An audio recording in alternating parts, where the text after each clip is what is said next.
गरीब school student का रक्षाबंधन।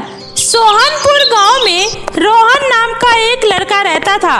रोहन के माता पिता बहुत ही ज्यादा गरीब थे और रोहन के पिता गांव के ही एक बड़े स्कूल में चपरासी का काम किया करते थे, जहां गांव के सभी अमीर बच्चे पढ़ने आया करते थे और उसी स्कूल में रोहन भी पढ़ा करता था। लेकिन क्लास का कोई भी बच्चा रोहन से बात करना पसंद नहीं करता था और हर कोई उसकी गरीबी का हमेशा मजाक उड़ाया करता था। लेकिन रोहन दिल का बहुत ही साफ और अच्छा लड़का था।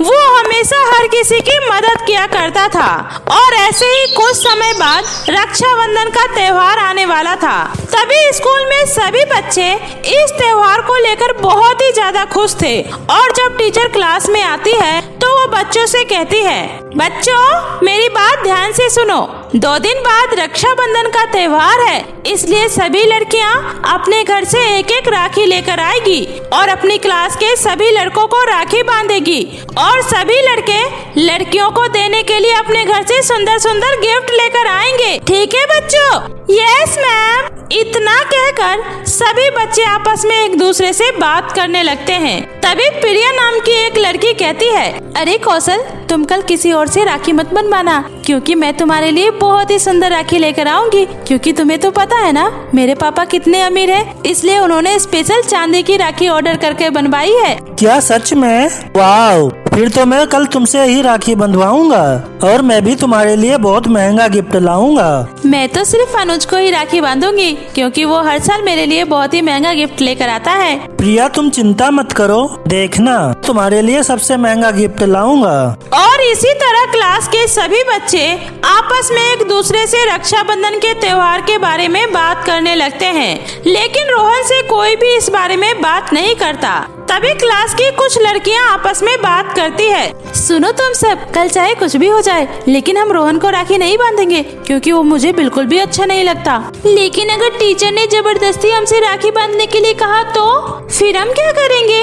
अरे तुम लोग कोई भी बहाना बना लेना, लेकिन उस रोहन के बच्चे को राखी मत बांधना, क्योंकि मुझे तो उसकी शक्ल देखकर ही गुस्सा आता है। पता नहीं कहां से एक गरीब का बच्चा हमारे स्कूल में पढ़ने के लिए आ गया है। सही कहा तुमने। और वैसे भी ये गरीब भला हम लोगों को क्या ही गिफ्ट देगा, इसके पास तो खुद के खाने के पैसे नहीं होते हैं। और इसी तरह क्लास की सभी लड़कियां और बच्चे रोहन को बिल्कुल भी पसंद नहीं करते थे, क्योंकि रोहन एक गरीब लड़का था, जिस वजह से उसे स्कूल में कोई भी पसंद नहीं करता था। तभी जब रोहन छुट्टी के समय अपने पिता के साथ घर जा रहा होता है, उसी समय वो रास्ते में अपने पिता से कहता है, पिताजी कल स्कूल में रक्षाबंधन का त्योहार मनाया जाएगा और क्लास की सभी लड़कियां सभी लड़कों को राखी बांधेंगी और सभी लड़के उनके लिए गिफ्ट लेकर आएंगे, तो आप भी मुझे कोई गिफ्ट दिलवा दीजिए ना। अच्छा बाबा ठीक है, सामने एक छोटी सी दुकान दिख रही है, हम लोग वहीं से कुछ खरीद लेते हैं। इतना कहकर रोहन अपने पिता के साथ दुकान में जाता है और एक छोटा सा गिफ्ट खरीद लेता है और अगले दिन वो भी सभी लड़कों की तरह अपना गिफ्ट लेकर स्कूल आता है और राखी बंधवाने का इंतजार कर रहा होता है। तभी क्लास टीचर कहती हैं, सुनो गर्ल्स, आप सब एक एक करके क्लास के सभी लड़कों के हाथ में राखी बांधिए और उन्हें मिठाई खिलाइए और सभी बॉयज अपने अपने गिफ्ट निकालकर लड़कियों को देंगे। टीचर के इतना कहते ही क्लास की सभी लड़कियां क्लास के अमीर लड़कों के हाथों में राखी बांधने लगती है, लेकिन कोई भी लड़की रोहन के हाथ में राखी नहीं बांधती है। बेचारा रोहन हाथ में गिफ्ट लिए चुपचाप बैठा रहता है और वो बार बार अपने हाथों की सोनी कलाई को देख रहा होता है। और इसी तरह क्लास की सभी लड़कियां क्लास के सभी लड़कों को राखी बांध चुकी होती है, सिवाय रोहन के। लेकिन अभी भी प्रिया के प्लेट में एक राखी एक्स्ट्रा बच जाती है, जिसे देखकर क्लास टीचर कहती है, अरे प्रिया, अभी तुम्हारे पास एक राखी और बची हुई है ना, तुम ऐसा करो, तुम ये राखी रोहन को बांध दो। रोहन बेचारा कब से हाथ में गिफ्ट लिए बैठा है, उसे अभी तक किसी ने राखी ही नहीं बांधी। नहीं मैम, मैं रोहन को राखी नहीं बांधूंगी, क्योंकि वो मुझे बिल्कुल भी अच्छा नहीं लगता है। प्रिया, ऐसा नहीं कहते बेटा, रोहन एक बहुत अच्छा लड़का है और वो तुम्हारा क्लासमेट भी है, इसलिए ये बातें छोड़ो और चुपचाप से चलो, रोहन को राखी बांध दो। टीचर के इतना कहने पर प्रिया मुंह बनाते हुए रोहन के हाथ में राखी बांध देती है और मन ही मन कहती है, इस रोहन के बच्चे को तो मैं छोड़ूंगी नहीं, अब इसकी वजह से क्लास में हर कोई मेरा मजाक उड़ाएगा। और इस तरह प्रिया ना चाहते हुए भी रोहन के हाथ में राखी बांध देती है, लेकिन वो मन ही मन रोहन से बहुत ही ज्यादा नफरत कर रही होती है। और टीचर के क्लास से जाते ही प्रिया रोहन का गिफ्ट ले जाकर डस्टबिन में डाल देती है और ये देखकर रोहन को बहुत बुरा लगता है। तभी क्लास के कुछ बच्चे प्रिया का मजाक उड़ाते हुए कहते हैं, अरे क्या बात है प्रिया, तू तो हम लोगों से बड़ा कह रही थी कि तू उस रोहन को कभी राखी नहीं बांधेगी, लेकिन अब क्या हुआ, अब तो रोहन तेरा भाई बन गया है। तुम सब अपना मुंह बंद रखो और इस रोहन को तो मैं बाद में देख लूंगी। और इसी तरह अगले दिन टीचर क्लास में आती है और बच्चों से कहती है, बच्चों तुम सबने अपना साइंस का प्रोजेक्ट तैयार कर लिया है ना, तो सब बच्चे अपना प्रोजेक्ट निकाल कर बाहर रख लेंगे। अभी कुछ देर में प्रिंसिपल मैम आकर सबके प्रोजेक्ट चेक करेगी और उसी हिसाब से तुम सबको नंबर मिलेंगे। टीचर के इतना कहते ही सभी बच्चे अपना प्रोजेक्ट निकालकर अपनी सीट के आगे रख लेते हैं। तभी रोहन का प्रोजेक्ट देखकर प्रिया के दिमाग में एक आइडिया आता है और वो हाथ में पानी की बोतल लेकर मन ही मन सोचती है, क्यों ना मैं ये पानी रोहन के प्रोजेक्ट पे गिरा दूं, फिर रोहन का प्रोजेक्ट पूरी तरीके से खराब हो जाएगा और प्रिंसिपल मैम उसे बहुत डांटेंगी, तब जाकर रोहन के बच्चे को समझ में आएगा। प्रिया इतना कहकर रोहन के प्रोजेक्ट पर जैसे ही पानी डालने जाती है, वैसे ही प्रिया का पैर फिसल जाता है और सारा पानी प्रिया के खुद के प्रोजेक्ट पर जाकर गिर जाता है, जिसकी वजह से प्रिया का सारा प्रोजेक्ट खराब हो जाता है। प्रिया जोर जोर से रोने लगती है। तभी प्रिया के सारे दोस्त प्रिया का बहुत मजाक उड़ाते हैं और कहते हैं, अरे प्रिया ये क्या, तूने तो अपना सारा पानी अपने ही प्रोजेक्ट को पिला दिया, अब भला प्रिंसिपल मैडम को क्या दिखाएगी। अरे प्रिया अब तो प्रिंसिपल मैम तुझे बहुत डांटेंगे। कोमल तुम तो मेरी दोस्त हो ना, तो प्लीज मेरी मदद कर दो। आई एम सॉरी प्रिया, पर इसमें मैं तेरी कोई मदद नहीं कर सकती। इतना कहकर प्रिया का कोई भी मदद नहीं करता है। तभी प्रिया को रोता देखकर रोहन कहता है, अरे प्रिया तुम चिंता मत करो, रोना बंद करो, ये लो तुम मेरा प्रोजेक्ट, इसे प्रिंसिपल मैम को दिखा देना, फिर तुम्हें कोई डांट नहीं पड़ेगी।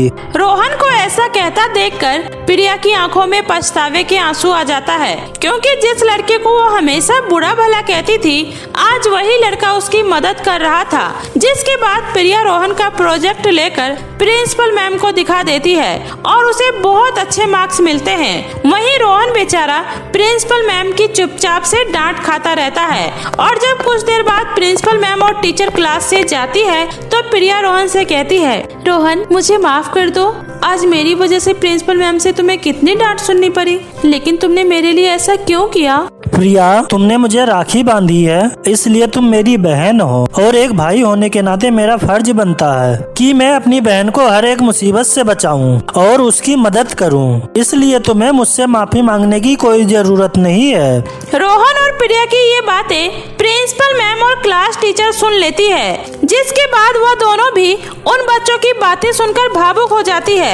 और उस दिन के बाद से प्रिया रोहन के साथ बहुत ही अच्छी तरीके से बर्ताव करने लगती है और प्रिया की देखा देखी हर कोई रोहन से बहुत अच्छे से बात करने लगता है और अब वे लोग बहुत ही अच्छे दोस्त बन जाते हैं और हंसी खुशी एक साथ पढ़ने लगते हैं।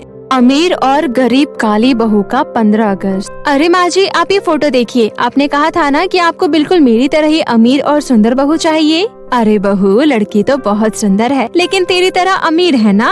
अरे माँ जी आप बेफिक्र रहिए, आप तो बस देवर जी को मनाने की कोशिश कीजिए। अगर देवर जी मान जाएंगे तो हम अगले ही महीने देवर जी की शादी करवा देंगे। और वैसे भी 1 महीने बाद 15 अगस्त भी आने वाला है, तो मैं चाहती हूँ कि इस बार का 15 अगस्त मैं अपनी देवरानी के साथ मनाऊं। अरे क्यों नहीं बहू, बस एक बार ऋषि को आ जाने दे, मैं उससे इस बारे में बात करती हूँ। इतना कहकर दोनों सास बहू ऋषि के आने का इंतजार करने लगती है। तभी जब कुछ देर बाद ऋषि घर वापस आता है, तभी सुशील और शीतल लड़की की फोटो दिखाते हुए उससे कहते हैं, क्यों बेटा, है ना लड़की सुंदर। और हाँ देवर जी, आपकी वो जो काली सुमन है ना, उससे तो लाख गुना सुंदर और अमीर है ये लड़की। अरे आप लोग साफ साफ कहिए ना कि लड़की अमीर है, इसलिए आप लोग मेरी शादी इससे करवाना चाहते हैं। लेकिन आप लोग भी मेरी बात ध्यान से सुन लीजिए, मैं शादी तो अपनी सुमन से ही करूँगा।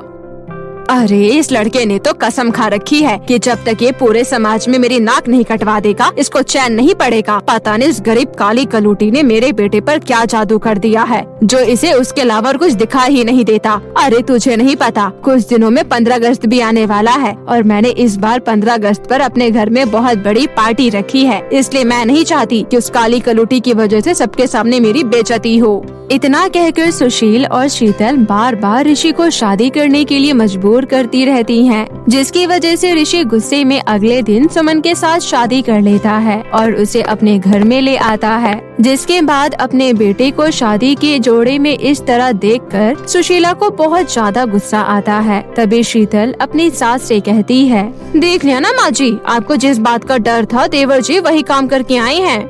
ऋषि, तूने मेरे इतने मना करने के बाद भी इस गरीब काली कलोटी लड़के से शादी कर ली। सुशीला के इतना कहते ही उसका पति ब्रिजेश उससे कहता है, मेरे बेटे ने ये शादी मुझसे पूछ कर की है और वैसे भी तुम्हें तो कह रही थी कि इस 15 अगस्त पर तुम्हें तुम्हारी दोनों बहू एक साथ चाहिए। और रही बात सुमन के गरीब होने की, तो इससे हमें क्या फर्क पड़ता है, हमारे पास तो भगवान का दिया हुआ सब कुछ है ना। अरे आपको फर्क नहीं पड़ता होगा इस बात से, पर मुझे पड़ता है। याद है ना पिछले 15 अगस्त पर क्या हुआ था? आपकी अमीर बहन अपने घर बुलाकर अपनी अमीर बहू का दहेज दिखा दिखा कर हमें कितना जला रही थी। इसलिए मैं भी चाहती थी कि मेरी अमीर बहू भी अपने साथ ढेर सारा दहेज लेकर आए ताकि मैं भी अपने रिश्तेदारों को जला सकूं।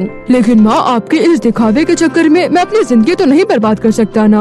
अरे ऋषि बेटा, तू बहू को अंदर ले जा, बाकी की बातें हम कल करेंगे। और इस तरह ऋषि सुमन को लेकर अपने कमरे में आ जाता है, लेकिन सुमन के घर में आते ही घर में कलेश शुरू हो जाता है, जिसे देखकर सुमन को बहुत बुरा लगता है और वो ऋषि से कहती है, ऋषि, मुझे लगता है माँ जी ने इस बार 15 अगस्त पर बहुत कुछ सोच रखा था, लेकिन मेरे आ जाने की वजह से उनके सारे प्लान खराब हो गए हैं। कहीं मैंने यहाँ आकर कोई गलती तो नहीं कर दी? सुमन, तुम चिंता मत करो, माँ का व्यवहार तो शुरू से ही ऐसा है, बस तुम्हें अपने आप को कमजोर नहीं पड़ने देना है। देखना, समय के साथ सब कुछ ठीक हो जाएगा। आप सही कह रहे हैं, मैं माँ जी को मनाने की पूरी कोशिश करूँगी। और इस तरह अगले दिन से ही सुमन घर की सारी जिम्मेदारी अपने सर पर उठा लेती है और अपनी सास और जेठानी को मनाने की पूरी कोशिश करती है। और ऐसे ही देखते देखते पूरे 1 महीने बीत जाते हैं, लेकिन फिर भी सुमन के सास और जेठानी उसे नहीं अपनाते हैं, बल्कि उसके साथ तो नौकरों की तरह व्यवहार करते हैं। तभी कुछ ही दिनों में 15 अगस्त आने वाला होता है।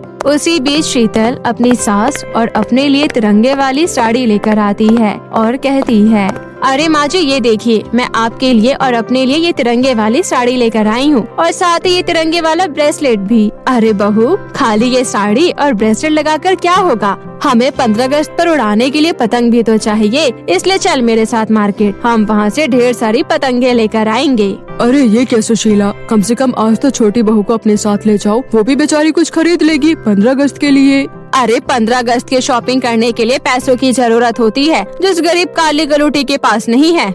ये तुम क्या कह रही हो सुशीला? सुमन अब हमारे घर की बहू है, इसलिए जितना हक अब तुम लोगों का इस घर के पैसों पर, उतना ही सुमन का भी है। अच्छा, अगर आपको इतना ही प्यार आ रहा है अपनी छोटी बहू पर, तो आप खुद ही जाकर इसको शॉपिंग करवा दीजिए, क्योंकि मैं तो उसे अपने साथ कहीं भी लेकर नहीं जाऊंगी। इतना कहकर सुशीला गुस्से में अपनी बड़ी बहू के साथ 15 अगस्त की शॉपिंग करने के लिए चली जाती है, लेकिन उन सब की ये सारी बातें सुमन सुन लेती है, जिसकी वजह से उसे बहुत बुरा लगता है, लेकिन वो कर भी क्या सकती थी। और ऐसे ही कुछ ही दिनों में 15 अगस्त का दिन आ जाता है और साथ ही सुशीला के सारे मेहमान भी घर आ जाते हैं। तभी सुशीला अपनी अमीर बहू शीतल को सबसे मिलवा रही होती है, वहीं वो अपनी गरीब काली बहू को कमरे से बाहर भी नहीं आने देती है। उसी बीच सुशीला की एक रिश्तेदार उससे कहती है, अरे सुशीला, मैंने सुना है कि ऋषि ने भी अपनी पसंद की लड़की से शादी कर ली है, लेकिन तेरी छोटी बहू तो कहीं पर दिखाई ही नहीं दे रही है।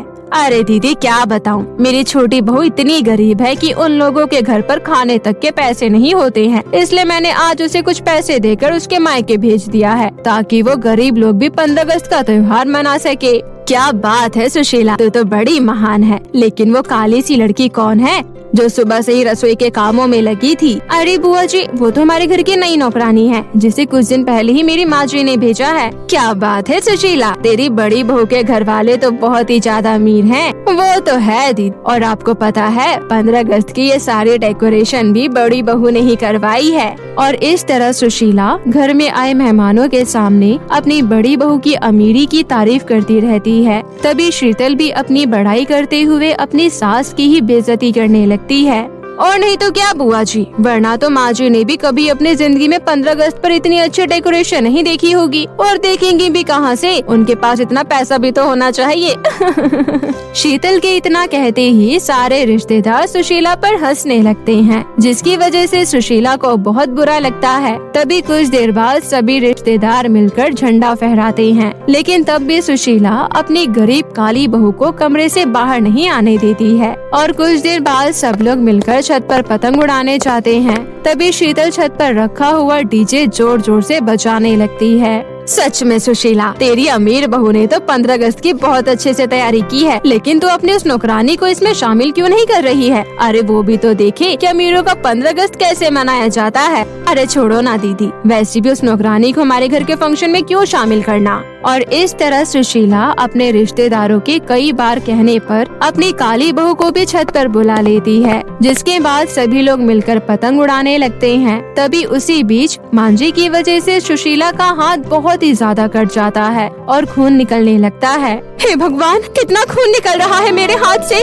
बड़ी बहू, जल्दी से मेरी मदद कर, बहुत खून निकल रहा है। अरे माँ जी, आपको दिखाई नहीं दे रहा है कि मैं पतंग उड़ा रही हूँ? खामखा मुझे डिस्टर्ब कर रही हैं। माँ जी आप यहीं रुकिए, मैं अभी आपके लिए पट्टी लेकर आती हूँ। इतना कहकर सुमन फटाफट से भागकर पट्टी लेकर आती है और सुशीला के हाथ पर बांध देती है। जिसके बाद ब्रजेश कहता है, देख लिया ना सुशीला, जिस बहू को तुम हमेशा गरीबी के ताने मारा करती थी, आज वही बहू तुम्हारी मदद करने के लिए सबसे आगे खड़ी है। इसलिए कम से कम आज तो अपना गुस्सा थूक दो और इस आजादी के दिन पर अपनी इस बहू को अपना लो। आप सही कह रहे हैं जी, मैंने पैसों के लालच में आकर अपनी छोटी बहू को ना जाने क्या कुछ कह दिया, लेकिन मैं कभी उसके साफ दिल को नहीं देख पाई और अपनी अमीर बहू के पैसों के लालच में आकर उसे हमेशा सम्मान देती रही, लेकिन उसे मेरी बिल्कुल भी परवाह नहीं है। इसलिए छोटी बहू मुझे माफ कर दे, मुझसे बहुत बड़ी गलती हो गई है। और इस तरह 15 अगस्त वाले दिन सुशीला को अपनी गलती का एहसास हो जाता है और वो आजादी वाले दिन अपनी छोटी बहू को पूरी तरह से अपना लेती है। जिसके बाद पूरा परिवार मिलकर खुशी खुशी 15 अगस्त का त्योहार मनाता है और उस दिन के बाद से अब उन दोनों गरीब अमीर बहुओं के बीच किसी तरह का कोई भेदभाव नहीं होता है।